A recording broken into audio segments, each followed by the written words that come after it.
bem-vindos a mais um GHCast, o nosso podcast da GH Filmes, onde trazemos pessoas de relevância da nossa região. Hoje aqui na nossa mesa temos Henrique Teixeira. Olá. Marcos Lima. Olá. E eu, Gabriel Furlan. E hoje a nossa convidada especial é a Solange Martins. Solange, que é formada em administração de empresas, fez especialização em cooperativismo de crédito na Academia Alemã de Cooperativas em Montbauer, fez também outra especialização em Boston, no MIT, sobre inovação em cooperativismo de crédito, prestou concurso e trabalhou no Banco do Brasil por 5 anos, saiu do banco para montar sua própria empresa, a Portinhola, a qual tem até hoje. E nesse meio tempo entrou no movimento associativista, ficou por 8 anos dentro da associação comercial, iniciou como secretária fazendo uma reforma estatutária, onde levaram mais pessoas para dentro da associação, tornando ela mais democrática e fortalecendo o associativismo. Passou pela vice-presidência e se tornou presidente da associação em 2006.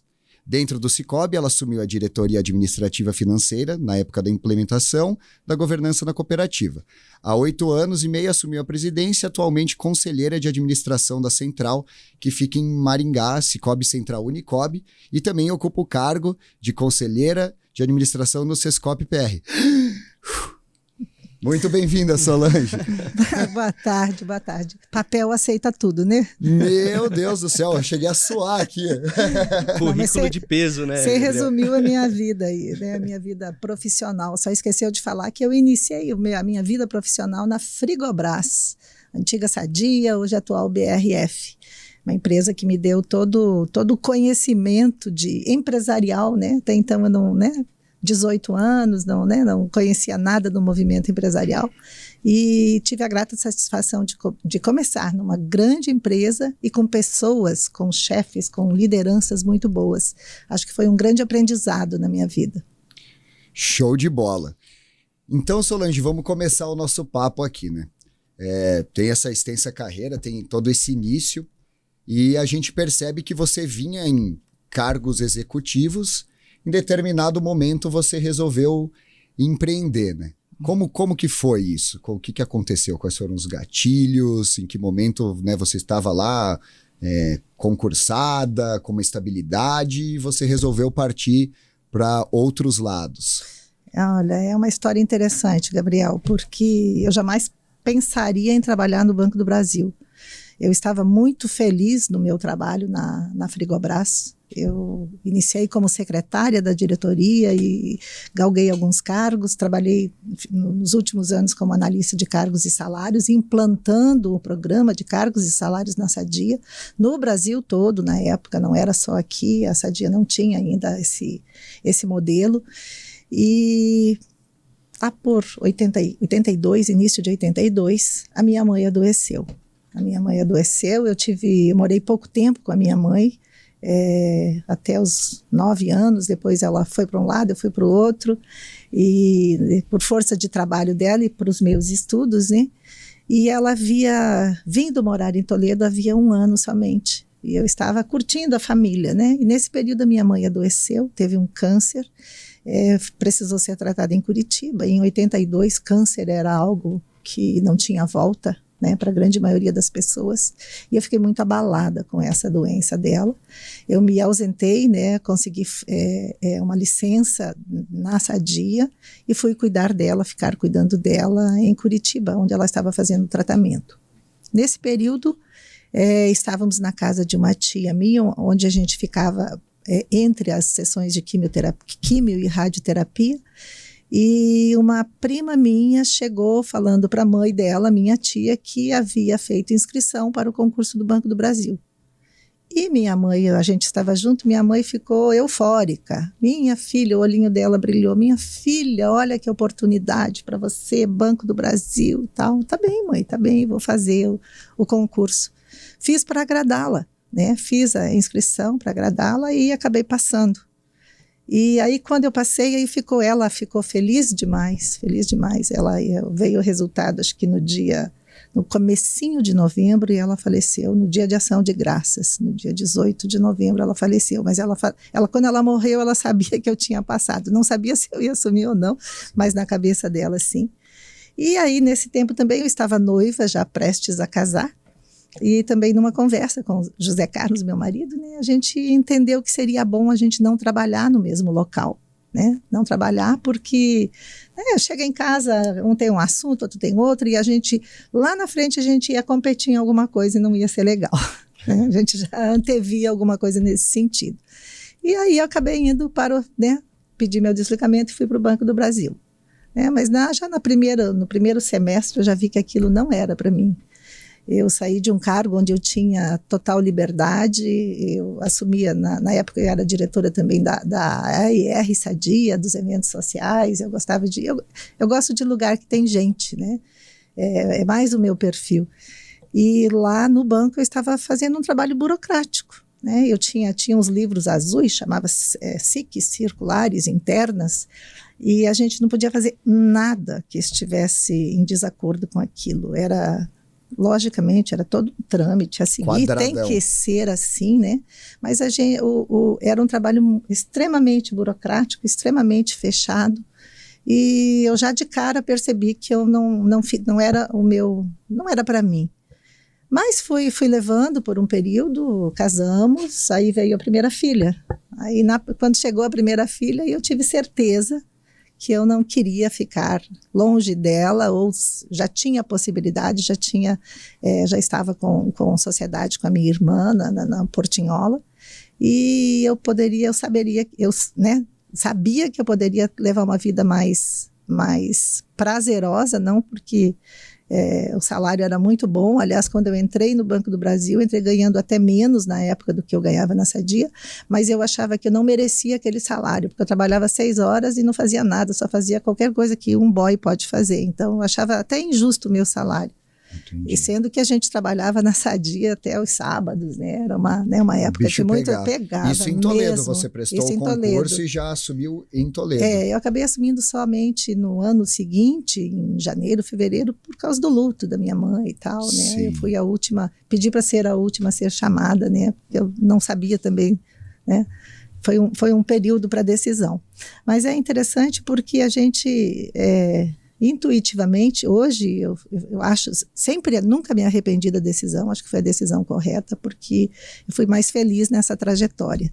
Hoje, se eu tivesse ficado no banco, meus amigos todos de concurso estão aposentados, com uma bela aposentadoria, mas eu acho que eu fui mais feliz, eu acho que eu sou mais feliz, né, dentro da minha carreira, porque aí eu pude criar minhas filhas comigo, eu tinha a possibilidade de viajar, mesmo que para compras, né? Eu tinha uma vida mais leve, com mais liberdade. Inclusive essa era uma das minhas perguntas programadas aqui, né? Que você sempre foi uma mulher extremamente envolvida, né? Na sociedade, nesses cargos importantes, e como naquele tempo talvez não eram tantas mulheres que estavam na situação que você estava, com todo esse conhecimento, né, dessas oportunidades que você agarrou.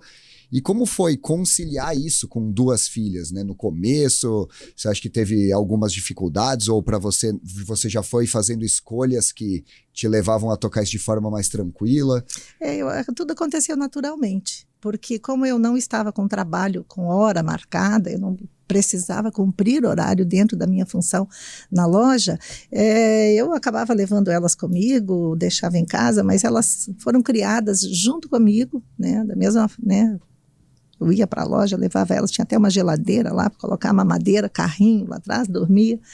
E a entrada no movimento associativo, nesse período também, antes de entrar na associação comercial, eu assumi alguns cargos na sociedade, mas para colaborar mesmo. Fui secretária de creche, da creche Lions Lady Mas, assumi alguns cargos na associação de senhoras de Rotarianos, assumi a presidência, implantamos algumas coisas lá. Então, eu gosto de estar onde tem gente, onde... Juntou uma rodinha, você já está na mesa diretora ali. Então. A área social como um todo, né? Vamos dizer, de estar nesse contato, né? Exato. Me dá realização profissional, pessoal, principalmente essa área social. Isso no cooperativismo eu me encontrei porque ele tem os 2 lados, né? Tem o lado econômico e tem o lado social. Então eu sou muito feliz realizando social e muito feliz também por poder contribuir com o econômico, né? fazer ajudar uma cooperativa no seu crescimento, ajudar aí 76 mil cooperados a prosperarem. Então, o cooperativismo, assim, se encaixou. Tem um propósito muito grande por trás. Exatamente. Né? Exatamente. Quando a gente vê, que nem agora vocês estão no período assemblear, né? Isso. Então a gente vê a introdução da Assembleia falando no valor que vocês conseguem economizar para os associados e no valor que retorna para a sociedade. Né? Como é que é feita essa conta e qual é a importância disso daí para os locais onde o Sicoob está? Nossa, é fantástico. Não vou falar só de Sicoob, vou falar de cooperativismo de crédito primeiro. Tem uma pesquisa que foi realizada entre 2016 e 2021 pela OCB. E essa pesquisa, ela com acompanhamento do Banco Central. Essa pesquisa avaliou todos os municípios que têm cooperativa de crédito, cruzou dados com o IBGE e chegou à conclusão que as cidades que têm cooperativas de crédito, elas têm um PIB maior, em cerca de 12% do que as cidades que não têm. Elas geram mais empregos do que as outras cidades e, principalmente, elas estimulam a mais estabelecimentos empresariais que se instalam após a criação de uma cooperativa ou a instalação da cooperativa de crédito. Então, essa pesquisa prova realmente que o cooperativismo traz prosperidade para as cidades, né? E de que forma que ele faz isso, né? Que essa é a sua pergunta, né? Acho que antes disso a gente tem que, né, colocar alguns conceitos aí de sociedade, né? Entre uma sociedade normal, uma empresa normal e uma cooperativa. Uma sociedade normal é uma sociedade de capital, né? Eu tenho minha empresa, eu tenho uma sócia, eu coloco lá 50% de capital, ela também, e o que vale é o capital que está lá, né? Se eu tenho 60%, eu mando mais, se ela tem 40%, ela manda menos, né? Se eu sou uma grande empresa, né, eu tenho lá, sou dona da empresa e eu quero crescer, preciso de investimento, não quero buscar em banco, vou para a bolsa. E eu abro, né, a minha empresa e vendo ações, né, eu me rentabilizo, eu me financio pela venda de ações. Aí a empresa, né, uma empresa, uma SA, tem uns donos lá que detêm a maior parte de ações e normalmente 40%, 50%, 60% é dividido entre os acionistas. Cooperativa não tem essa legislação, o modelo de negócio é diferente. E conceitualmente, para entender, nós não somos uma sociedade de capital, nós somos uma sociedade de pessoas. E só a cooperativa é que tem esse modelo de negócio. É um modelo diferente. É um modelo economicamente viável, socialmente justo. E, na minha visão e na visão de muitos estudiosos, é um modelo de negócio que pode trazer sustentabilidade para o nosso mundo, né? Porque é um modelo que não visa lucro. Sociedade de capital tem o objetivo de lucro, né? O dono quer lucro para ele e para os seus acionistas. O único objetivo é esse, né? Eles produzem, vendem com o objetivo de lucro. Não está errado. É um modelo de negócio dessa forma. A cooperativa não. A cooperativa, conceitualmente, é uma sociedade de pessoas que se unem para resolver um problema em comum. Por exemplo, no sistema financeiro, uma cooperativa financeira, né? Eu quero estar junto com pessoas, né, que precisam ter um serviço financeiro adequado, melhor, né, mais justo, né? E o objetivo não é lucro, porque também ela não tem dono. É outra grande diferença, né? A gestão, ela é feita democraticamente. A cooperativa, o sócio da cooperativa, independentemente do número ou do valor do capital que ele tem o mesmo peso, né? Um cooperado que tem 100 mil de capital e o outro que tem R$20 de capital, ele tem o mesmo direito, os dois têm o mesmo direito, né? É um voto por um cooperado. O cooperado de 100 mil tem um voto também. Então, isso torna a gestão mais democrática e faz com que não haja donos. Tem a direção. A direção, ela é eleita, né? Por isso que há eleições a cada 3 anos, ela é eleita dentro do quadro de cooperados, né? Normalmente alguns vão ficando, vão se perpetuando por conta que os cooperados, né, querem, elegem para que continuem. ou não há chapas que queiram, não há inscrições de outras chapas que queiram concorrer. Não é só eleger, né? Mas a pessoa também se querer fazer parte desse corpo fazer de parte, diretores, se né? preparar para isso, porque é uma Exato. preparação bem longa, né? Então, conceito colocado, né? De que forma a gente traz para o nosso cooperado esses benefícios, né? Como a nossa organização é uma organização de pessoas e que não visa lucro, né? Diferentemente da sociedade de capital, eu não preciso trabalhar para dar lucro no final do ano. Eu tenho, logicamente, eu não posso trabalhar para dar prejuízo, em hipótese alguma, né? Mas eu tenho que medir esse tamanho, o tamanho dessas sobras, desse resultado. Porque se eu der muito resultado, eu estou tirando do meu cooperado. E o objetivo é prestar um serviço para ele financeiro bom, humanizado e de custo baixo, né? Porque serviço financeiro de custo alto tem por aí nas instituições financeiras. Ele já está conosco porque ele quer algo diferente. Então, nós temos que fazer isso, nós temos que trabalhar, nós temos que medir, trabalhar para um resultado que seja suficiente para dar sustentabilidade para a cooperativa, porque desse resultado a gente retira parte para criar um fundo de reserva que protege a própria cooperativa e que serve para formar o patrimônio líquido da cooperativa, que junto com o capital, ele nos dá condições de operação, ele nos enquadra em índices financeiros internacionais, inclusive como o índice de Basileia, e ele também serve de alavancagem para o nosso negócio. Então, esse patrimônio ele só pode ser crescido de uma forma: o capital do cooperado mais o fundo de reserva. Capital o cooperado pode colocar e pode tirar, porque é dele. Agora o fundo de reserva não.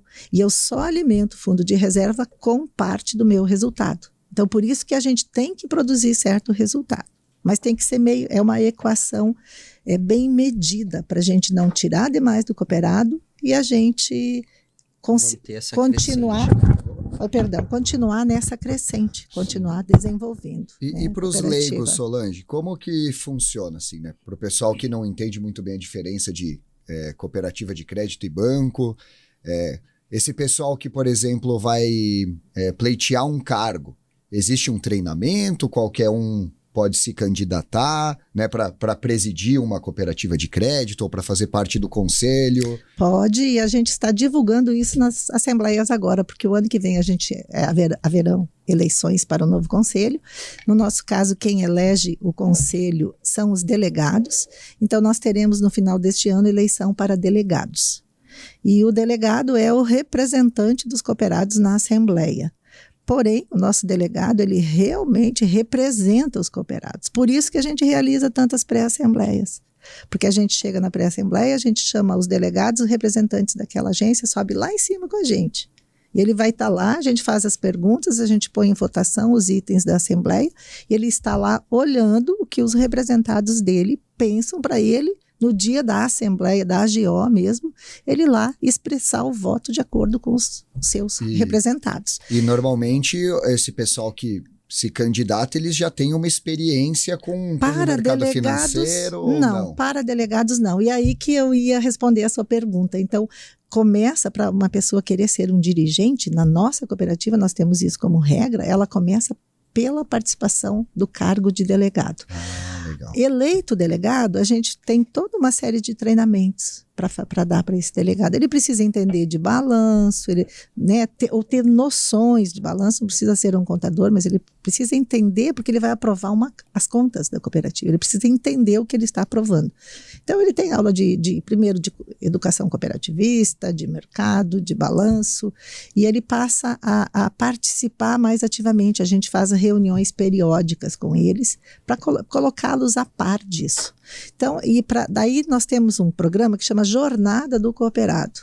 Então, o cooperado inicia abrindo a conta na cooperativa, ele participa de um programa de boas-vindas, onde a gente dá uma iniciação para ele, né, da onde que ele está entrando, por que ele está entrando, se vai ser bom, se não vai ser bom, dá um canal de abertura para ele chegar com a gente, né? E depois disso, temos vários cursos que vamos dando ao longo do tempo. Aí ele se candidata a delegado, ele é eleito, né? Depois da eleição de delegados, ele pode participar mais ativamente, pode sinalizar, tem interesse. Ele já vai para uma outra jornada onde ele é preparado para isso. E aí vai depender, logicamente, são 9 dirigentes, 9 conselheiros de administração, mas 4 fiscais a partir do ano que vem, e para 75 mil cooperados, né? Então,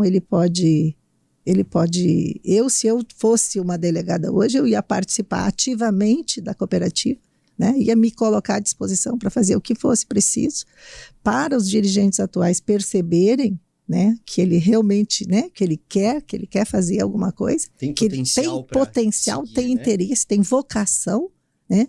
E se eu fosse também, eu convidaria uma pessoa, porque ia querer uma pessoa assim do meu lado como conselheira, Nossa, né? você me falando isso, imagina se a gente conseguisse trazer isso pro mundo político, pros cargos, né? Tanto para um vereador, para um prefeito, para um presidente, né? Ter esse processo, né? Essa pessoa que já vem lidando, vem querendo aprender, constrói a sua passa carreira, por uma né? jornada, Mas sabe que tem noções básicas, financeiras, e daí vai administrar, né? Tem sentido porque se você analisar os dados de países mais bem evoluídos, países de primeiro mundo, o índice de pessoas que aderem ao cooperativismo é muito maior. Você tem países com 30%, 40% de adesão, o Brasil está com 8%, 9%. 8,3%.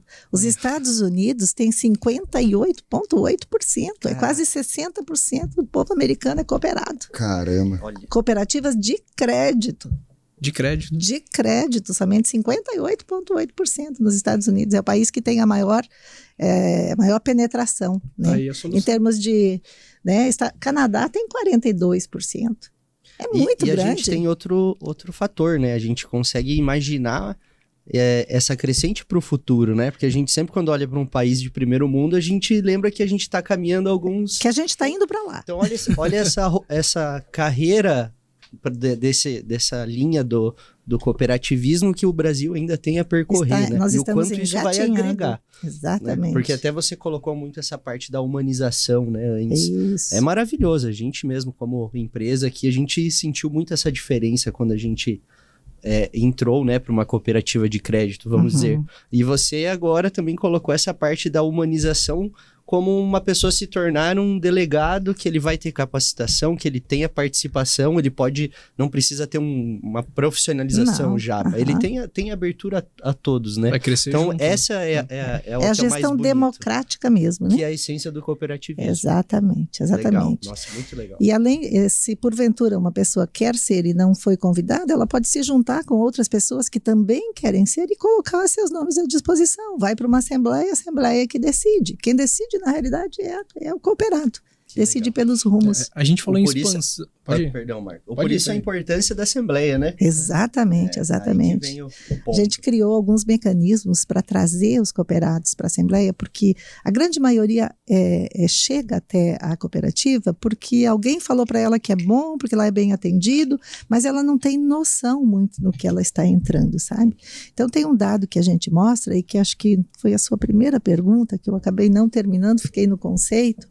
É um dado que a gente mostra como que de fato a gente presta esse serviço, né? Como é que a gente mede isso? E eu apresento esse número nas assembleias. No ano de 2022, nós trabalhamos com uma carteira de crédito de mais ou menos quase 700 milhões. A nossa taxa média cobrada dessa carteira, taxa média foi 1,56. A taxa média informada pelo Banco Central que as instituições financeiras trabalharam foi de 2,09. Se eu pegar essa diferença de 2,09 para 1,56, que nós cobramos aqui, que o sistema financeiro cobrou, e jogar sobre esse montante que nós operamos, a diferença dá 42 milhões de reais. Então, se eu, Solange, aqui, representasse a cooperativa que não é... o Meridional que não é cooperativa é banco, nós teríamos trabalhado com as taxas de mercado, porque a gente está buscando, enquanto banco, buscando lucro. Nós teríamos tirado do nosso cooperado 42 milhões de reais a mais. Então, nós estamos distribuindo sobras de 3 milhões. Por quê? Porque esses 42 milhões ficaram lá durante o ano. O cooperado gastou menos com isso, né? Um outro dado bem importante, que nós somos uma cooperativa financeira que não cobra tarifa de manutenção de conta corrente, que é a grande fonte de receita dos bancos. Hoje eles pagam toda a folha de pagamento somente com essa tarifa. Nós tínhamos aí no final de 2022 cerca de 52 mil contas correntes. Não, minto, é que estou confundindo os dados aqui. 48 mil contas correntes. A gente fez a conta lá, se a gente tivesse cobrado de cada cooperado R$32, a gente sabe que alguns bancos cobram, né? Pessoa jurídica paga 200, 300, até mais, né? Mas se a gente tivesse cobrado R$32 mil, nós teríamos acrescido ao nosso resultado mais 18 milhões de reais. Então, some aí, 42 milhões de reais de taxas cobradas a menores, 18 milhões de isenção de tarifa. Cartão de crédito, a gente também não cobra anuidade. A maioria dos bancos cobra. Né? Se a gente tivesse cobrado dos nossos 21 mil cartões que nós tínhamos no final de 2022, R$120 por ano, dava cerca de, acho que se não me engano, 3 milhões e alguma coisa. 18 mais 3, 21, só de isenção de tarifas que, se essas pessoas não estivessem na cooperativa, estariam num banco pagando por isso. Então, é dinheiro que fica no bolso. É esse o serviço que a gente presta, sabe? Vou dar um outro exemplo, consórcio. Consórcio de veículo, consórcio de serviços, consórcio imobiliário. Nossa taxa média operada no passado foi de 11,9. O Banco Central informou que a média do mercado foi 16,9. Em cima das cartas que nós comercializamos, dá mais uma economia de 2 milhões e 500 só para aqueles cooperados que compraram consórcio com a gente.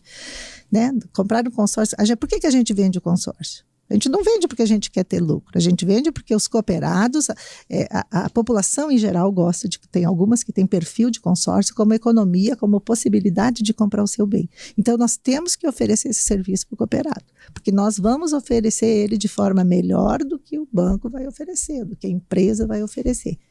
Então, e assim vai, seguros, dá para fazer conta, um monte de coisas. Nós contabilizamos, está até no vídeo que a gente apresenta na Assembleia, o valor real que a gente agregou para o cooperado em 2022 foi 110 milhões de reais. Nós estamos apresentando um resultado de 19, que tira lá tudo que tem, né, pagamento de juros ao capital, FATs, o fundo de reserva. Desses 19, sobra 3 milhões para devolver. Mas o resto tudo ficou com ele já durante o ano. Né? Já está com ele, ele já pagou menos, ele já recebeu mais pela sua aplicação. Só a diferença do que a gente paga para a poupança deu 32 milhões de reais. A gente paga a mais que a poupança. Caramba. Sabe? Então são números que, por isso que a gente quer levar as pessoas na Assembleia, porque a gente quer falar isso. Olha, se você que tem o consórcio, você pagou isso durante o ano de taxa de administração. Você teria pago isso. Né? Quando a gente mostra esse número e fala, gente, esse dinheiro ficou. Por isso que as cidades se desenvolvem, ficou nas comunidades, ficou nas cidades. Se tivesse no banco, ia para onde? Para São Paulo, para o bolso do dono, talvez até para a Espanha. Sim. Né? E Solange, agora você falando isso, né? A gente ouve muito falar que os bancos comandam o país e tal. E tendo esse modelo onde esse dinheiro fica e acaba, né, se tornando uma concorrente de outras instituições financeiras, existe algum tipo de resistência no mercado bancário em relação às cooperativas de crédito? Ou eles deixam rolar? Porque é tanto dinheiro que eles ganham que eles não estão nem aí? Então. Porque as cooperativas vêm crescendo e esse povo, normalmente, ele vem te minando, né? A Febraban está em peso olhando para a gente. Mas por que só agora? Porque o cooperativismo de crédito está tendo protagonismo agora. Né? Cerca de 10 anos para cá, 15 anos para cá. Está sendo o grande boom. Exatamente. Mesmo, né? Por que ele não tinha esse protagonismo? Porque a gente não tinha legislação adequada. Então, abriam-se muitas cooperativas sem muita regulação, não havia governança implantada, então quem se juntava lá 20 pessoas, formava uma cooperativa, pegava dentre aqueles 20 lá, 3 para administrar, eles mal sabiam o que estavam fazendo. Trabalhar com o dinheiro dos outros não é fácil, né, gente? Precisa ter muito conhecimento, tem muita, né? Muita cautela, também, né? Muito cuidado. E as cooperativas quebravam. Então não havia confiança. E os bancos não estavam nem aí. Até eles falavam, você vai para a cooperativa? Que é isso? Nós aqui em Toledo, quando a gente abriu, olha, eu fiz até uma ouvidoria para a Caixa Econômica, falar nome aqui para a Caixa Econômica Federal, porque nós tínhamos cooperados que iam lá tirar o seu dinheiro para trazer para nós e eles seguravam o cooperado. Não, o Cicobi vai quebrar. Cicobi vai quebrar. Isso lá atrás, 15 anos atrás. Aí eu fiz até uma ouvidoria na época, falei, não é possível, né? Eles podem, né? Mas não vão falar mal ou falar uma coisa que, né, que não vai acontecer ou que eles não sabem se vai acontecer.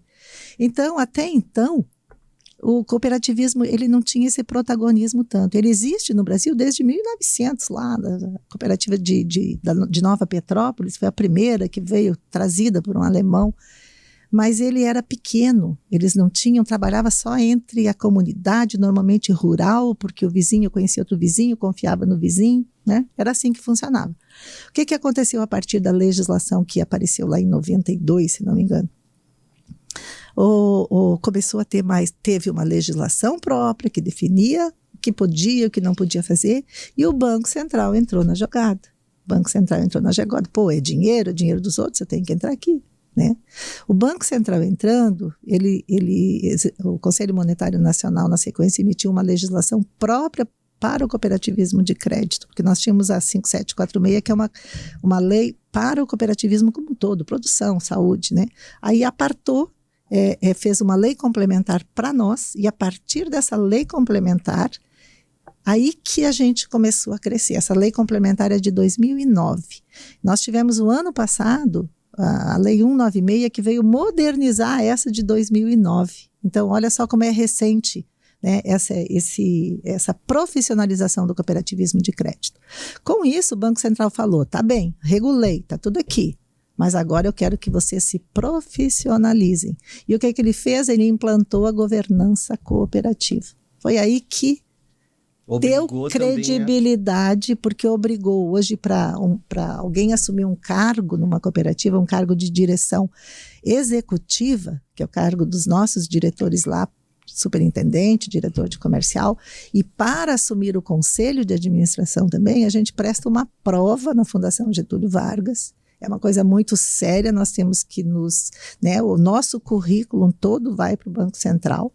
A gente não pode ter nenhum centavo esquecido de pagar numa conta de luz lá, porque já não pode, ele nos monitora constantemente e, além de tudo, ele exige que nós coloquemos o nosso patrimônio à disposição dele. Então, qualquer dirigente cooperativista e qualquer diretor coloca seu patrimônio à disposição do Banco Central. É uma forma deles terem certeza que a gente vai fazer coisa certa, né? Porque senão a gente vai perder o que tem, né? E uma forma deles, né, profissionalizarem. A partir disso, além disso, também o que ajudou muito a fortalecer o cooperativismo foi o fato de criar níveis, né? Nós temos hoje no sistema Sicoob 3 níveis. Nós, em primeiro lugar, a cooperativa, depois temos uma central que arranja algumas cooperativas, que centraliza algumas cooperativas para dar apoio, e além disso nós temos uma confederação. Então ele monitora hoje a confederação, sabe? E a confederação é responsável por tudo que vem abaixo dela, né? As centrais, as cooperativas, e tem uma série de regulações. Hoje eu diria que nós somos mais regulados do que os bancos, porque a gente também tem algumas vantagens em relação aos bancos. Mas, respondendo, até então, o banco não estava nem aí, porque a gente não fazia cócega. Eles riam da gente. Agora já está sendo diferente. Agora o próprio Banco Central, o próprio Roberto Campos Neto, falou: cooperativas, cresçam. Quero vocês estão com 8%, eu quero vocês com 20% de participação no mercado. Vão e cresçam. Aí os bancos estão todos de orelha em pé. Agora a gente está. E vão ter que se reinventar, provavelmente, né? Porque já estão tentando, né? Como eles buscam lucro, né? Como é que eles vão? E a gente está aqui baixando as taxas deles, né? Porque a pessoa vai comparar, vai pegar lá no banco a 2, e sendo que pode pegar na cooperativa 1,56, vou me associar na cooperativa, né? Falando em expansão agora, a gente observa que geralmente as empresas maiores, elas vêm para o interior, né? Saem de grandes centros e vêm para cá. As cooperativas estão fazendo o processo inverso. As centrais estão aqui e a gente está ampliando. Vocês, por exemplo, estão em Osasco, Barueri, são regiões grandes. Isso. Como vocês comunicam todos esses benefícios? Como é que vocês chegam abrindo aquele mercado? Qual que é o desafio? Porque aqui o pessoal aceita, entende um pouco o cooperativismo. Lá eu acredito que é mais difícil. Esse é o nosso grande desafio. Nós viemos agora, chegamos há pouco de São Paulo, e a gente tenta passar para eles da forma como a gente passa aqui, pelas assembleias. Por isso que a gente instituiu um presente para dar para o cooperado que vai nas assembleias, a gente serve um coquetel, né? A gente faz todo um glamour para trazê-los para a gente poder comunicar. Por isso o convite para ir ontem, porque não é o vídeo somente, sabe? O vídeo a gente dá uma, né? Mas depois a gente enfatiza os pontos principais que precisa. Então, lá em Osasco, por exemplo, na primeira assembleia, nós tínhamos recém-aberto, abrimos acho que em julho, no ano seguinte fizemos a assembleia, nós tínhamos lá 80 cooperados que foram à assembleia. Os 80 saíram maravilhados. E eles começaram também, à sua maneira, começaram a indicar mais cooperados, porque conheciam, né? Aí fizemos mais uma, já tinha 190. Nesta deste ano já tinham 300 pessoas, naquela que começou com 80. Então a gente vai, é um desafio muito grande e não há mídia que explique isso, porque dinheiro é confiança. Então não adianta você colocar lá cooperativa de crédito, eu vou colocar meu dinheiro lá. É isso que eu ia perguntar. Porque eles têm uma noção de que cooperativa de crédito é coisa do interior. E era mesmo, porque nasceu lá, no rural. Lá mas você abre a agência, num primeiro momento, bem curiosidade leiga, assim. Como que vocês fazem essa expansão? Abre uma agência bonita, o pessoal começa a entrar, o gerente conversa e vai captando? Ou vocês têm promovem eventos para trazer o pessoal explicar? Então, cada caso é um caso, né? Lá em Osasco, o que a gente fez? Primeiro nós fomos lá ver, primeiro fizemos um estudo econômico da cidade, vimos como estava distribuído tudo aí. Bom, a gente vai ter que procurar algumas instituições para a gente falar que estamos chegando, né? Então fomos inicialmente ao prefeito municipal, né? Falar, né? Mostrar quem somos nós. Fomos nas associações comerciais, clubes de diretores lojistas, estamos chegando e tal, né? E a gente chega com uma vantagem, né? Nós temos um cargo de sócio, não é um cargo, um título de sócio fundador da cooperativa. Então, para quem aí é um trabalho de loja em loja, né? Empresa em empresa. A própria associação, às vezes, nos direciona, olha, tal pessoa é bem aberta e tal. Então, você vai lá e fala assim, olha, apresenta o teu modelo e fala, e para o sócio fundador, a gente tem uma condição especial. A gente normalmente aceita 50 sócios fundadores para começar a cooperativa. Então, você tem que pôr um capital, porque a gente precisa do capital, sem o capital, né? O capital de R$10.000, você pode pagar em 10 vezes, ou pode fazer um cotas parte, o próprio banco Sicoob financia esse capital, uma taxa muito baixa, você coloca o capital e você terá, para o resto da sua vida, o cheque especial, metade da taxa, sabe? Cheque especial, que é uma taxa de juros mais cara e que ninguém deveria usar, mas sempre numa emergência acaba usando, né? Então, para os empresários, para algumas pessoas é importante. E, além disso, nós temos um quadro em cada agência onde está escrito e vai ficar para a vida toda o nome dos sócios fundadores lá, né? Então, a gente começa dessa forma. É uma forma prosaica, né? Mas é a forma que a gente começa. E aí, um vai falando para o outro. A gente procura contratar também pessoas, os gerentes dessas agências. Lá em São Paulo, principalmente, não tem cooperativa, não tem como, né? Temos que pegar de banco. Daí a gente traz o gerente, a gente faz uma lavagem cerebral para esquecer tudo que era de banco. E essa é uma parte muito difícil, porque eles olham, eles têm, na cabeça deles, eles têm que cumprir meta e tem que dar resultado. E na nossa não pode dar prejuízo. Tem que dar resultado. Filosofia. Mas pouquinho. E não é cumprir meta, é atender a necessidade do teu cliente, a necessidade... Não é para ligar para os velhinhos ou para vender produto ali na sacanagem. Né? Não, nós abominamos esse tipo de prática. E acontece, né? Então, é mais difícil, né? Você vai para um centro grande, é mais difícil, né? Porque nós não somos... Quem é Sicoob? No início... O que é Sicoob? É uma marca de produto de limpeza? Né? Quando em Barueri, mais especificamente, tem um episódio, né, que a nossa gerente foi tentar prospectar um cooperado e explicou o que era cooperativismo. Falou assim, não, isso é pirâmide. Isso é pirâmide. Não, eu quero ver para crer. Daqui a um tempo você vem. Aí depois se durar a gente... tantos anos, daí eu acredito. Daí eu vou acreditar. Aí a gente coloca uma agência bonita, a gente, né, aluga um local bacana, coloca uma agência bonita, colocamos nossa placa lá e passa a ter um pouquinho, pô, já sei que é lá, né? Tem um ponto fixo, né? Mas é uma conquista. E uma agência numa cidade dessas, maior, onde a gente não tem muito, né? O cooperativismo não tem muito apelo ainda, não tem muito conhecimento, demora de 2 a 3 até 4 anos para fazer o seu ponto de equilíbrio, justamente por isso. Legal. Diferentemente daqui, né, na nossa região.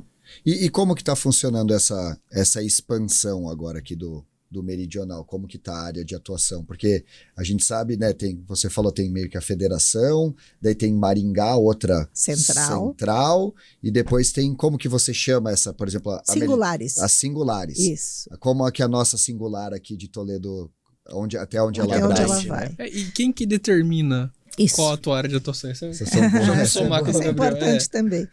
A nossa área de atuação nossa sede é em Toledo, e nós podemos atuar nos municípios de Vera Cruz do Oeste, Santa Helena, indo para o lado de cá, Palotina, Terra Roxa, Guaíra, Ouro Verde do Oeste, São Pedro do Iguaçu. Isso aqui no Paraná. Certo? Lá no Rio Grande do Sul, a gente conquistou as áreas de Bento Gonçalves, Caxias do Sul, Lajeado e Estrela. São esses 4 municípios. Em São Paulo, Osasco, Barueri, Santana do Parnaíba, Cajamar, Carapicuíba e Jandira. Ficam todos no entorno aí de São Paulo, da Grande São Paulo, é onde estão as grandes empresas que possuem seus CDs, como Mercado Livre, Magazine Luiza, essa área, né? Uma região legal aí, uma região tanto no Rio Grande quanto São Paulo, são cidades boas, né? Muito boa. Nossa, aqui nossa população que a gente atendia aqui era de 500 mil pessoas. Nós fomos lá para Caxias, onde só Caxias tem 700 mil pessoas. Isso beneficia quem já estava aqui? Quando você abre esse leque, tem esse capital todo? No primeiro momento, não. No primeiro momento, não, porque a gente está investindo lá. Então, a gente está tirando parte do resultado daqui para investir lá. Uhum. Mas depois, o bolo aumenta e divide-se mais. Né? Mas o problema não é aí que eu volto novamente. A gente não está aí para ter dinheiro, para ganhar dinheiro. A gente está aí para levar o cooperativismo de crédito, para fazer isso. E o que o Banco Central pediu, façam. Né? A gente não vai lá para tirar dinheiro de lá, a gente vai lá para deixar o dinheiro lá. Legal. Entendeu? Então, é esse conceito. Se uma agência aqui ou um grupo de cooperados aqui fala, não quero que expanda mais porque está tirando o nosso lucro. Não, mas não é esse o objetivo da cooperativa. Não é dar lucro para vocês, é prestar um serviço adequado. E nós precisamos, já que nós prestamos para vocês, vamos prestar para lá também. Sim. Certo? Quem define? Então, quando criou-se o Sicoob no Paraná, aqui no Paraná só havia o sistema Sicredi, que começou inicialmente como rural. Né? Aí dentro da associação comercial, onde nascemos lá em 2003, 2002, de 2000 a 2000 iniciaram-se os estudos. Queria-se criar uma cooperativa, mas né, o Sicredi atuava no rural. Como ia fazer? Aí, o Augusto Esperotto, participando de um congresso de associações comerciais, descobriu lá em Minas Gerais, em Belo Horizonte, estava tendo um fórum de cooperativismo de crédito, e ele conheceu o Sicoob lá, a marca Sicoob, que já existia no Brasil, e não estava no Paraná, né? Mas ele conheceu através de uma pessoa de Maringá que também já tinha ido buscar e que estava tentando trazer o Sicoob para cá. E aí no Paraná esse movimento começou assim, Maringá, aí pegou-se 3 cooperativas solteiras que já funcionavam, porque para criar uma central precisa ter 3 cooperativas. Francisco Beltrão, 2 Vizinhos e Foz do Iguaçu. Eram onde existiam cooperativas de servidores públicos. E juntou essas 3, criou-se a central, aí a cooperativa de Maringá, que nasceu para ser empresarial dentro do Sicredi, teve uma ruptura, porque o Sicredi, que era rural, daí quis ser comercial e não aceitou mais o Sicredi, que estava comercial, então esse grupo saiu e montou a central com essas 3 cooperativas. Montando isso, ele falou, precisamos espalhar para o Paraná. E foi aí que o pessoal da Associação Comercial, através da Augusto Esperotto, descobriu que a central, esse pessoal de Maringá estava lá para formar essa central e e implantar no Paraná.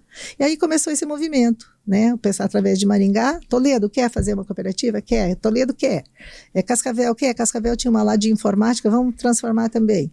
Aí foi por lideranças mesmo. Assis Chateaubriand ergueu a mão, eu quero também. Foi para lá, montou uma cooperativa. Marechal Rondon, eu quero também, montou uma cooperativa. Curitiba, foi lá, quero também. Londrina, Maringá, Pucarana, né? O que aconteceu? Aí foram montadas várias, acho que tinha umas 30.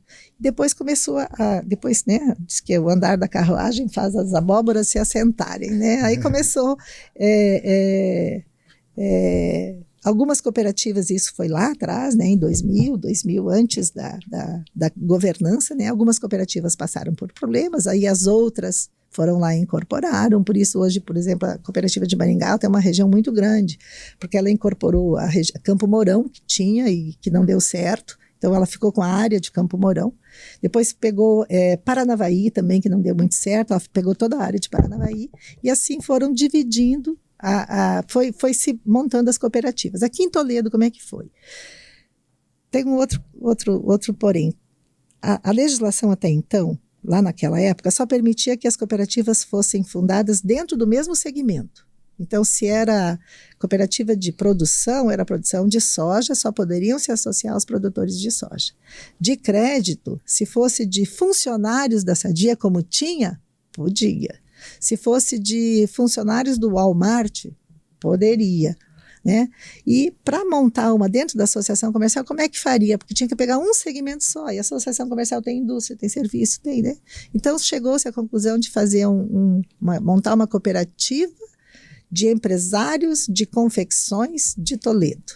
Foi assim que iniciou a Cicobi Meridional aqui, porque a legislação não permitia que todos se associassem, só podia associar quem era empresário de confecção. Aí podia confeccionar, podia vender, podia, né, vender o fio, estava dentro da cadeia, né, igual a cooperativa de médicos, que tinha Unicred antigamente, que era só do ramo de saúde. Né? Uhum. Aí com essa lei 130, ela abriu a possibilidade. Então agora vocês podem ser cooperativas de livre admissão. Qualquer um pode se associar. Porque serviço financeiro, todos precisam.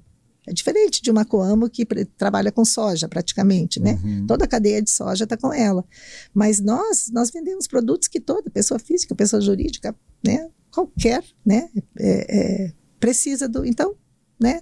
Abriu essa gama toda. E aí, nessa época, só tinha Toledo aqui, Marechal e Assis. E os outros municípios estavam... Nenhuma liderança quis, né? Ou se prontificou na época em montar uma cooperativa lá. Aí o Cicobi Oeste aqui começou a ir, foi para Guaíra, no município, conversar com as lideranças de lá, vocês topam fazer parte daqui, então precisamos de uma correspondência de vocês aqui, falando que vocês querem pertencer para Toledo, foi para Palotina, foram para todas as cidades que os outros ainda não haviam pego. Com base nisso, fez um projeto, mandou para o Banco Central, e essa área ficou sendo nossa. Sabe? Porque daí Marechal, por exemplo, que estava ali no meio, não poderia porque eles já estavam dentro do Cicobi Oeste. Como é que foi no Rio Grande do Sul? Que era uma área, foi depois, né? Depois. O Rio Grande do Sul, pelo fato do Sicredi ser muito forte lá, era o único estado que o Cicobi não estava. O único, não tinha participação do Cicobi lá, por uma questão de... O Sicredi também estava só no Rio Grande do Sul e no Paraná, ele não tinha em Santa Catarina também, então era meio que um acordo de cavalheiros, mas sem nada assinado. Quando houve a expansão do cooperativismo, o Sicredi falou, vou para todo o país, o Cicobi só faltava o Rio Grande do Sul. E estava aberta a possibilidade, não tinha nada, né? Não tinha... E a legislação da nossa confederação era de que a gente poderia ir para outros estados somente em municípios acima de 100 mil habitantes. Porque se fosse muito pequeno, poderia não dar certo e tal. Daí nós aqui elencamos todos os municípios, tiramos Porto Alegre, porque a gente achava que uma capital não tinha muito a ver com a gente, né, muito grande, e pegamos as cidades. Inicialmente a gente fez um projeto e mandamos para o Banco Central as cidades de Santa Maria, de Pelotas Santa Maria, Passo Fundo, Caxias, Bento e... Acho que tinha Santa Cruz do Sul, se não me engano, também estava, e mandamos para o Banco Central. Só nós aqui em Toledo, da nossa Unicob, da nossa central. Os outros, ninguém, não fizeram nenhum movimento. E colocamos também Campo Grande e Dourados. Pegamos o Mato Grosso também, Campo Grande e Dourados. Aí mandamos para o Banco Central, ele aprovou. Aprovando, nós fomos lá para o Rio Grande do Sul inicialmente. Abrimos 2 dias, num dia, uma agência em Bento, no dia seguinte em Caxias. Aí deu ciumeira lá na nossa central, porque o Cicobi de Toledo estava crescendo e eles não estavam. Aí a própria central, mas vocês querem o Rio Grande do Sul? Querem o Mato Grosso? Tá bom, então passamos o Mato Grosso para outra. A gente vai desistir do Mato Grosso, passamos para uma outra singular de Arapongas. E as demais cidades, aí passamos Santa Maria para Francisco Beltrão, aí a gente foi dando o que a gente tinha já certo. Fomos, através de alterações estatutárias, eles fazendo o projeto e tal, passamos para eles. E foi assim em São Paulo também.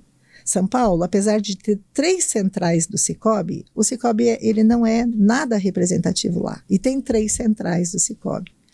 Uma Central São Paulo, ela existe porque ela congrega a maior cooperativa de crédito do Brasil, que é a Credicitrus. Então, ela praticamente está lá na região de Ribeirão Preto, com a Credicitrus, que é a maior do Brasil. Poderia ser sozinho, um banco, sei lá, um banco cooperativo. E tem uma outra central que ela é só voltada para funcionalismo, com cooperativas pequenas, cooperativas segmentadas, tipo funcionários da Sadia, lá tem de funcionários da Walmart, tem de funcionários do sindicato mecânico, uma série, tem umas 40 cooperativas segmentadas. E nós então elas não poderiam atuar em nada, e nós somos de livre admissão, já éramos de livre admissão. E tem uma terceira central lá, que era a antiga central Unicred, que deu um problema lá de gestão, passaram por dificuldades financeiras e resolveram sair do sistema Unicred e foram para o sistema Cicobi. Então, ela passou a ser, ao invés de ser Cicobi, era Unicred, ela passou a se chamar Cicobi Unimais. Então, nós temos essas 3 centrais, mas só que ela também era voltada para médicos. Então, 3 centrais, um monte de cooperativas, exceto a São Paulo lá, que tem a Credicitrus, que é a maior também, mas que não tinha representatividade na sociedade. E falando em termos de representatividade, a gente vê o rastro bom que as cooperativas deixam, principalmente com projetos sociais, com a participação dentro de ações, qualquer ação que você vê benéfica para o município ou para a região, tem alguma cooperativa envolvida, principalmente as de crédito. O que eu queria saber é essa união de sensibilidade das coisas, aproveitando que esse episódio vai ao ar no Dia das Mulheres. Eu queria saber se faz mais sentido para você as mulheres estarem à frente das cooperativas por causa desse lastro social. Olha, essa pergunta é bem difícil de responder. Eu preferia uma pergunta mais técnica. O que eu posso falar? Eu acho que a mulher ela vem ocupando assim, posições que já deveria ter começado a ocupar mais tempo, sabe? E eu acho que nós temos uma sensibilidade diferente dos homens, a grande maioria. Não dá para generalizar, porque tem homens também com uma sensibilidade muito grande que fazem um trabalho belíssimo. Mas eu acho que a mulher, por ser mãe, por ter essa característica da maternidade, ela olha um pouco mais para esse lado. Mas isso não quer dizer que a gente não tenha boas técnicas. Eu tenho uma diretora administrativa que é fantástica, eu tenho uma gerente administrativa que é ótima, eu tenho gerentes de agência, mulheres, que são fantásticas na parte técnica também, sabe? Mas eu acho que nós temos um olhar diferente, sim. A mulher tem um olhar diferente para esse lado. E, para mim, eu confesso que eu me realizo, acho que eu devo ter, sim, porque eu me realizo muito com essas ações que a gente faz de educação, essas ações sociais. É uma coisa assim que, além de eu ter uma realização própria, eu tenho certeza que eu estou cumprindo realmente os objetivos do cooperativismo. Antigamente, quando falava-se em cooperativa, o que vocês lembravam? Não vinha a cabecinha de vocês 2 pinheirinhos? Não era? Hoje isso está fora de moda, né? Mas por quê? O que queria dizer esses 2 pinheirinhos? Que tem o lado econômico, um pinheirinho é econômico, outro pinheirinho é o social. E eles são do mesmo tamanho, da mesma forma, e que eles têm que andar juntos. sabe? Então, também é conceitual isso, mas que ficou na memória dos mais antigos. Isso mostra que a gente tem que, logicamente o econômico tem que vir à frente do social, porque num primeiro momento, porque é com ele que você consegue realizar o social, sem ele você não realiza, né? Mas a partir do momento que você realizou ele, o social tem que ter o mesmo peso. Então, eu acho assim, a mulher, ela consegue fazer isso de uma maneira mais espontânea, né? Mais natural, né? Talvez assim, no homem ele tenha que buscar ajuda, não ajuda, mas colocar pessoas no seu lado também que tenham essa naturalidade em fazer essa parte social. A gente até brinca sempre, né, que as mulheres têm superpoderes de fazer multifunções, né? De diferença. Eu acho que isso não é brincadeira, não. Eu acho que isso é verdade. Não, em cima de pontos. Eu acho que até a gente pode fazer um gatilho agora, indo um pouquinho para a parte um pouco mais pessoal, que a gente tocou na questão mulher, né? E a gente já sabia de um grande histórico que você tinha, né, da vida, daí quando você passou também um briefing foi algo que nos impressionou muito e a gente gostaria de compartilhar isso com quem está nos assistindo, né, essa parte do desafio, né, a gente falou no começo, no quesito, né, de você ter tomado a decisão de empreender na empresa, daí você assumiu tudo isso, mas assim, quais seriam os principais desafios que você coloca de uma maneira mais resumida, assim, pra gente trazer para as pessoas que também sirva de inspiração, sabe, para percorrer. Qual seria Qual foi o meu principal os desafio? Principais, talvez não só um, mas algo que te traz, assim, Sim. A gente sabe que muitos virão também ainda, né, uma trajetória, mas eu acho que tem um que se as mulheres conseguirem resolver, eu acho que tem grande chance. A gente já vê, são gerações e gerações, é uma cultura da mulher, né, ocupar um papel secundário na sociedade, secundário no sentido de cuidar do lar, cuidar da casa, né, não estar à frente dos negócios, começou a votar mais tarde, né, porque, né, e isso culturalmente nos deu muita insegurança. Sabe? Então, um grande desafio meu, apesar de eu gostar de estar assim, mas eu fazia, mas eu achava que eu não fazia bem feito. Eu achava que eu não estava apta a fazer aquilo, sabe? Então, eu tinha uma insegurança muito grande. Eu acredito que a grande maioria das mulheres, concorda comigo? A grande maioria das mulheres, ela sabe que ela é capaz, mas ela não sabe de verdade, sabe? A gente faz as coisas, eu fazia as coisas da melhor maneira que eu podia fazer, mas eu não... Sabe, parecia que alguém tinha que me falar que eu estava fazendo certo. Uma autocrítica, assim. É uma insegurança, eu diria que era uma insegurança muito grande. Tanto é verdade, olha, que quando era para eu assumir o cargo de presidente da Associação Comercial, eu já havia passado por vários cargos lá. E o Augusto Esperoto, eu costumo falar isso para ele. Você foi a primeira? Eu fui a primeira mulher. E a Ganaide agora está segunda, única, graças a Deus. Acho que agora vai deslanchar. Mas ele falou, você vai assumir a associação comercial? Eu falei, eu nunca, jamais. Não tenho capacidade para isso, sabe? Assim, mas eu acreditava que eu não tinha mesmo, sabe? E essa segurança só veio com o tempo e poderia ter vindo antes se eu tivesse me preparado emocionalmente. Então, eu acredito que isso é importante para as mulheres hoje que querem, sabe? Eu fui em busca de muito autoconhecimento para eu parar de me sabotar. Exatamente. Eu acho que esse é o principal desafio das mulheres, porque todas são capazes. Né? Algumas numa determinada área, outras em outras áreas, né? Mas todas são tão capazes quanto os homens. Essa insegurança vocês não têm. A gente sabe que vocês já chegam chegando. Hoje eu chego chegando, mas eu não chegava. Sabe, foi uma construção foi uma de toda essa trajetória. Principalmente emocional. Olha que é uma construção emocional, porque técnica você lê, você estuda, você adquire. Agora, emocional, você tem que vencer algumas barreiras que estão dentro de você. E algumas vêm de milênios.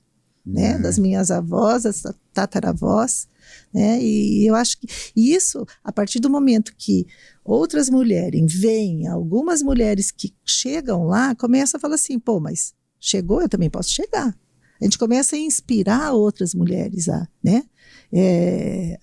Eu tive algumas musas inspiradoras aí durante o tempo, eu lembro muito da Angela Merkel, que nem hoje não está mais lá, mas ela, nossa, ela administrava um país do tamanho da Alemanha, sabe, com tanta seriedade, ela passa tanta honestidade, né, passava nela, acho que ela é viva ainda, não sei, mas ela era assim, uma pessoa assim muito, muito forte, e eu me inspirava nela, eu falei, como é que ela consegue ter essa segurança toda? A Thatcher também, né, a Dama de Ferro na Inglaterra. Infelizmente, a gente não teve uma boa inspiração aqui no Brasil, né? Foi triste. Foi triste, né? Mas foram assim, lideranças que, quando elas apareciam, elas demonstravam força.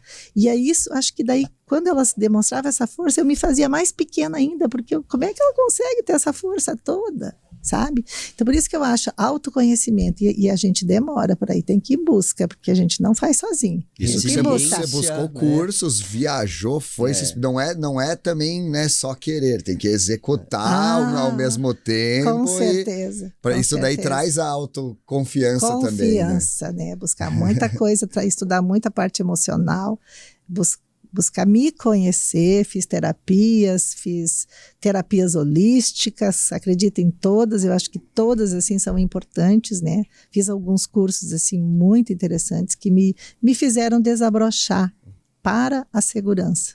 Legal. Então, acho que... Legal. E dando continuidade, então, que a gente sabe que dos desafios, né, surgem também as conquistas posteriormente em várias etapas. E aí? E sobre conquistas, pra gente dar um norte também, poxa, depois dos desafios a gente atinge, quais seriam as conquistas, assim, que você considera o cargo talvez de atingir essa presidência? A de poder fazer as coisas. Eu acho que essa é a grande conquista. De poder fazer as coisas de uma forma leve, eu não me machuco mais, eu não fico provando para mim que eu sou capaz, nem para ninguém. Então, assim, a conquista é a realização. A realização. A realização que vem com isso. Porque quando você faz e você sofre para fazer aquilo, você não é feliz fazendo aquilo. Né? Então, a grande conquista é a gente se libertando dessa falta de segurança, é a realização pessoal e profissional. Uma vez que você está realizado e fazendo aquilo feliz, você faz aquilo muito melhor. Né? Tudo que você vai realizar, você faz muito melhor. Isso então, é um problema social que a gente tem agora nos adolescentes, é cultural, é a busca eterna pela receita pronta, né? Pela coisa, não, isso aqui vai funcionar para mim, vai funcionar rápido. As pessoas não têm mais essa noção do tempo que demora, o tanto que dói para você chegar lá. Exatamente. Mas ser mulher é bom, gente. É muito bom. Eu nasceria mulher de novo. Apesar de tudo o que a gente passou, nasceria mulher de novo. A gente tem algumas vantagens, né? A gente é mais paparicado, né? A mulher é mulher. A gente é o sexo frágil e é bom ser o sexo frágil, né? Por que eu tenho que ser o sexo forte? Eu posso fazer tudo sendo sexo frágil, fazer tudo o que eu quero sendo o sexo frágil, né? Existem barreiras. Não sou feminista em hipótese alguma. Eu acho que a complementação no homem e mulher é perfeita, Deus não criou isso à toa, né? Eu acho que tem tanta coisa que a gente não consegue, que vocês conseguem, e que juntos a gente consegue fazer mais, né?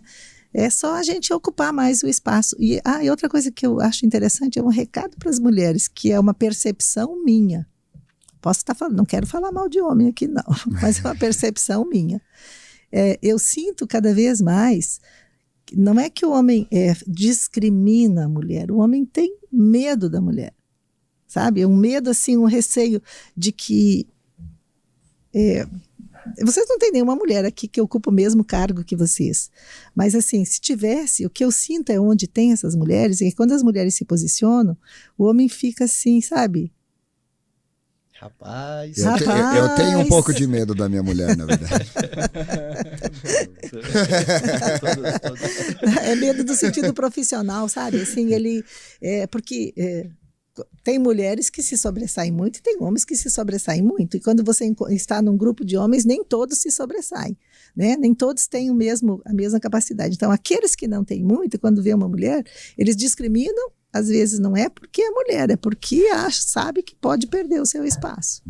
Sabe? Assim, é difícil falar isso para homem, né? As mulheres me entendem. Não, eu acho muito legal, Solange, não querendo polemizar e nem de forma alguma ir contra o movimento feminista, mas você galgou sua trajetória num tempo que não se tinha todo esse poder de discurso. Não e se você batia muito nessa tecla. Não. naquele tempo, assim, você conquistou seu espaço no meio de um momento bem machista da sociedade, né? Ainda em alguns locais eu sou a única mulher. Em muitos locais, eu diria que muitos locais, eu sou ainda a única mulher. A gente estava até lembrando que a gente foi participar daquela live, né, no jornal. A gente comentou, quando a gente estava escolhendo, né, quem vamos chamar para essa data especial, né? A gente lembrou você porque quando você chegou na live do jornal, né? Que jornal? Eu não tô Foi lembrando. uma live do dia C. Do dia C, lembra? Tava... Todos os presidentes de cooperativa da região aqui. Tinha umas 9 autoridades lá. Exato. Então a gente lembra a hora que você chegou. A presença, assim, né? Foi algo que a gente comentou. Todo mundo... Vamos chamar só... porque assim, Então, muitas vezes são perfis bem dominantes, né? Essas pessoas e mesmo entre homens, você percebe que ele é aquele cara que fala por cima. Exatamente. E você dá pra perceber o respeito que essas pessoas têm por você e como você se posiciona de igual para igual, sem ter que levantar a voz ou exigir. É pelo respeito que eles têm pela sua pessoa. E eu acho isso muito interessante, porque às vezes sem exigir benefícios, você conquistou o seu local, né, no mundo empresarial e no associativismo e tudo mais. Né? Então, acho eu acredito que também... Eu falei isso uma vez lá na Associação Comercial, num grupo de mulheres, uma data próxima a essa, e talvez não tenha sido bem interpretada. Quando você está num grupo, qualquer grupo que seja, você tem que se ambientar a esse grupo. Se esse grupo está falando da cor preta, procure falar da cor preta, das outras cores, mas não saia muito da conversa que está tendo. Você tá numa rodinha de homens, eles estão falando só de futebol. Se você não sabe de futebol, sai de lá, mas se não, discuta futebol com eles, né?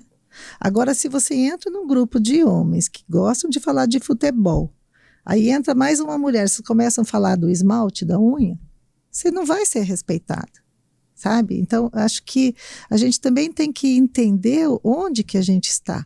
E ter conhecimento daquilo que você vai falar. Se você não tem conhecimento, não fala. Porque daí se você falar uma coisa errada, isso não é só com a mulher, é com o homem também. Né? Se geral, você deu uma opinião, a opinião não né, foi meio furada, você passa a não olhar com os mesmos olhos para aquela pessoa, independente se é homem ou é mulher. E às vezes as mulheres não percebem isso, algumas mulheres, e elas querem continuar com o papo de mulher, que é só para a mulher, num ambiente que é composto de homens também. Então, o que se fala tem que ser comum a todos os que estão na roda de conversa, sabe? Ter essa sensibilidade. Essa sensibilidade, né? Como um todo, né? Tanto para homem quanto mulher. Papo de pessoas. Papo de humano. Não precisa ser nem para um lado nem para o outro. O meio termo ali que todo mundo conhece. E a gente vê na internet, principalmente, essa guerra, né? De um lado você tem as próprias feministas que citam números. Os cargos de liderança são compostos de 88% masculino, 11% feminino, não sei o que lá. Do outro lado, você tem os homens se defendendo, falando, não, mas vocês não estão galgando serviço de pedreiro, coisas com mais risco, Sim. né? Óbvio que tem os dois lados. Mas como é que a gente tem um equilíbrio nessa conversa? Né? Como que... Vou deixar contigo. Aí eu volto lá atrás e falo, quando eu falei de segurança. Olha, gente, as portas estão abertas para todas as mulheres. Nós podemos ocupar o cargo que a gente quiser, desde que a gente se prepare tecnicamente para aquilo e que você tenha coragem de ir lá. Pagar o preço, né? Exatamente, ter a coragem de ir lá. Para isso, você tem que, às vezes, abdicar de algumas coisas, da sua academia no horário da tarde, você tem que abdicar, talvez, de algumas viagens, né? Depende o que você está procurando, de uma vida com os filhos mais intensa, todo o tempo com os filhos, né? Mas se você quiser, você chega, os espaços estão abertos. Eu nunca tive dificuldade em nenhum lugar que eu estive de não, sabe, de estar aberto. Desde que você entre lá e você contribua, você tem espaços. Se tiver numa empresa, lá dentro do Sicoob mesmo, uma empresa, um cargo para ser preenchido e tem lá 4 pessoas, 2 homens e 2 mulheres. Para começar, a gente nem olha se é homem ou mulher primeiro, né? Mas vê o que está mais apto. Mas se ficar entre um homem e uma mulher, com as mesmas habilidades, certamente a mulher será escolhida. Certamente, porque é um cargo de liderança, a mulher tem mais sensibilidade, né? Só que ela tem que estar tão preparada quanto o homem. Sabe? Então tem espaço para todo mundo, basta se preparar e basta ter coragem, né? E essa coragem vem de você se conhecer, de você saber como você reage, de você saber como você tem que se portar e você saber que você faz bem feito. Show! Uau! Show de bola. Então, a gente já está batendo o nosso tempo aqui, Solange. Já passou? Que rápido! Passou rápido, né? E em nome de toda a GH, né, a gente gostaria muito de agradecer a sua presença aqui, né, você ter arrumado um espaço nesse seu cronograma louco para vir falar um pouco com a gente. Eu tenho certeza que suas palavras vão inspirar muitas mulheres também.